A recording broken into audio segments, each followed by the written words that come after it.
ఒక్క క్షణం ఊహించు. ఇప్పుడు కాదు, వేల సంవత్సరాల క్రితం. ఫోన్ లేదు, ఇంటర్నెట్ లేదు, పుస్తకాలు కూడా లేవు. కాని మనిషి ఆలోచిస్తున్నాడు.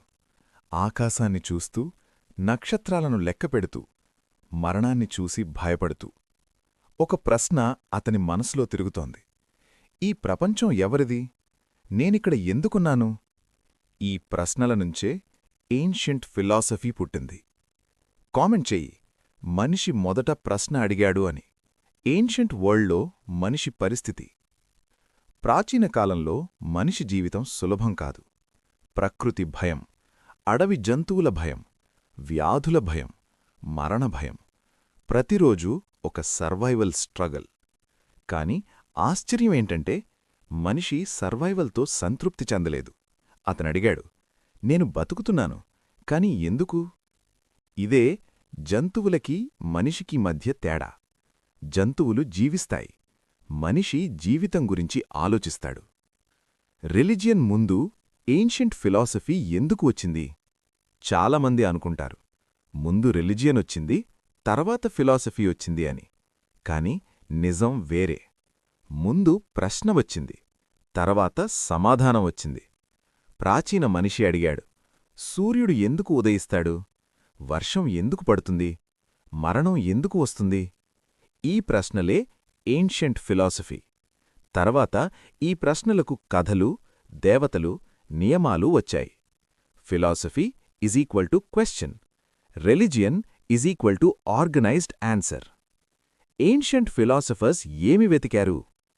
ప్రాచీన తత్వవేత్తలు డబ్బు వెతకలేదు, అధికారం వెతకలేదు. వారు వెతికింది ట్రూత్. గ్రీక్ ఫిలాసఫర్స్ అడిగారు, రియాలిటీ అంటే ఏమిటి?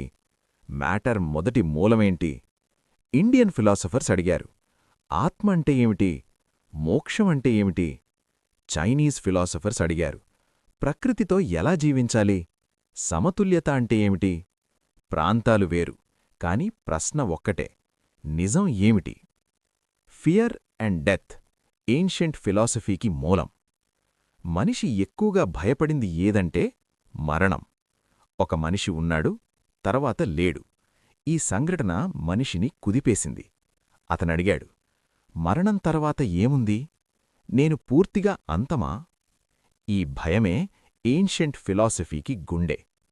ఆత్మ, పునర్జన్మ, స్వర్గం, నరకం ఇవన్నీ ఈ ప్రశ్నల నుంచే పుట్టాయి. సొసైటీ అండ్ మొరాలిటీ ఎందుకు పుట్టాయి? గ్రామాలు పెరిగాయి, సమాజం ఏర్పడింది. అక్కడ సమస్యలు మొదలయ్యాయి.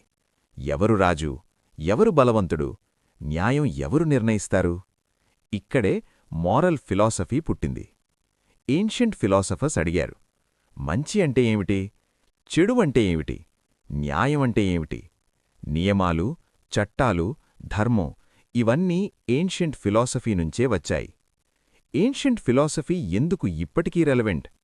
నేడు మన దగ్గర అన్నీ ఉన్నాయి, టెక్నాలజీ, కంఫర్ట్, స్పీడ్. కాని మన ప్రశ్నలు మారలేదు. ఇప్పటికీ మనం అడుగుతున్నాం, నేను ఎవరు? నేను సంతోషంగా ఉన్నానా? నా జీవితం అర్థవంతమా? అంటే వేల సంవత్సరాల క్రితం ఉన్న ప్రశ్నలే ఇప్పటికీ ఉన్నాయి. అందుకే ఏన్షియంట్ ఫిలాసఫీ ఎప్పుడూ చనిపోలేదు. ఏన్షియంట్ ఫిలాసఫీ పుస్తకాల కోసం పుట్టలేదు. మనిషి బాధ కోసం పుట్టింది, మనిషి ప్రశ్నల కోసం పుట్టింది, మనిషి భయం కోసం పుట్టింది, మనిషి అర్థం కోసం పుట్టింది. నీ లోపల ఇప్పటికీ ప్రశ్నలు ఉన్నాయంటే నువ్వు కూడా అదే ఏన్షియంట్ జర్నీలో ఉన్నావు. ఇది కాలాన్ని దాటింది, మనిషిని అర్థం చేసుకునే ప్రయాణం. అందుకే ఈ వీడియో నీ మనసును కదిలిస్తే లైక్ చెయ్యి, పిన్ చేసుకో, కామెంట్లో రాయి నెక్స్ట్ టాపిక్ కావాలి అని. బెల్, ఫాలో, సబ్స్క్రైబ్ అవ్వు.